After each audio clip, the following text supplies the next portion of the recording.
Hi, it's Mark Bossard. I'm here with Bernie Pawlik, Pawlik Automotive in Vancouver, Vancouver's best auto service experience.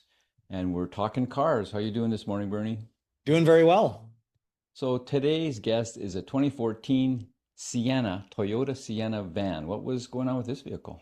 So this vehicle came to our shop with some complaints of drivetrain noises. So we performed our diagnostics, road tested the vehicle, brought it up on the hoist. It's an all-wheel drive, able to run the vehicle on the hoist and listen to the various drivetrain components. We found a couple of things. The transfer case was noisy, and also the right rear wheel bearing was badly worn. So I'm going to talk about the right rear wheel bearing replacement on this episode.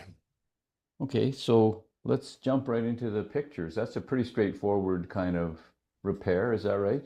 These things can get stuck and seized into place, but generally it's a lot easier than the transfer case replacement. And wheel bearings are fairly common on many vehicles given enough time. This vehicle had almost 240,000 kilometers, so it's been well used, a lot of mileage. So here's our vehicle. There's our vehicle. Good shape for sure. And what do we have here? Yeah, so this is the old wheel bearing. It's called a unitized wheel bearing and hub assembly. These are probably the best wheel bearings to replace on cars because they're all kind of a one-piece component. You get the new hub, you get a new wheel bearing, and it bolts in. So the part that's facing us is the flange that bolts onto the knuckle, and the wheel bearing is contained inside there, so you can't see the wheel bearing. It's all hidden away inside, but these are kind of the best wheel bearings, I think, in terms of replacement. You get everything complete. There's another view of the old part. The other direction. Yeah, the other direction. Yeah. And where you're moving your pointer there, that's where the wheel bolts up. So the disc brake rotor fits on there, and then the wheel bolts onto that. We can see that clearer here. Yeah. And this is the new bearing, the nice shiny new bearing in place. Behind where that flange would be is where the parking brake shoes go. So we removed all of those components to get at the nuts to remove. So it's a bit of work. You have to take the brake caliper and disc off and the parking brake shoes and then put everything back together. So often when you're doing this kind of work in suspension, you do both sides. So was that needed in this case?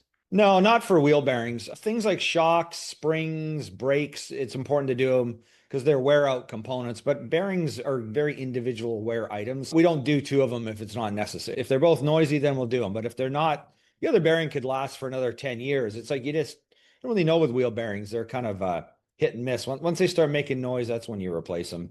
Or if they have play in them, you take the wheel and you wiggle it back and forth.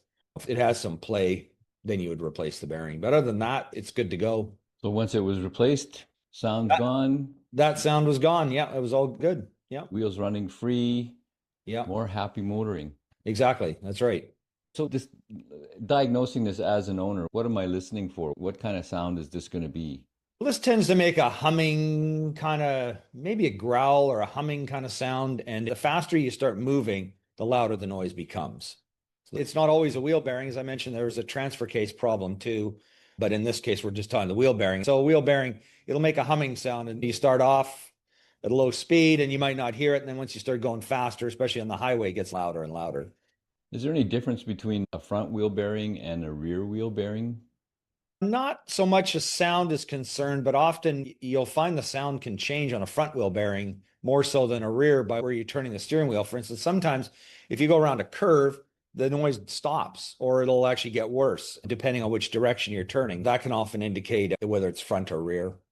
So that's just the load shifting as you're going around a Yeah, the corner, load basically. shifting, and sometimes the wear on the bearing is such that it makes more noise in one direction than the other. So when you're hearing that noise, time to get it checked at your local mechanic, or obviously come into Pawlik Automotive. If you're in Vancouver, your best auto repair service is at Pawlik Automotive. You can book your appointment at pawlikautomotive.com, or you can call them to book your appointment, 604-327-7112. You have to book ahead. They're always busy. Pawlik Automotive in Vancouver, BC, Canada. Thanks so much for watching and listening. Thanks, Bernie. Thank you, Mark, and thanks for watching.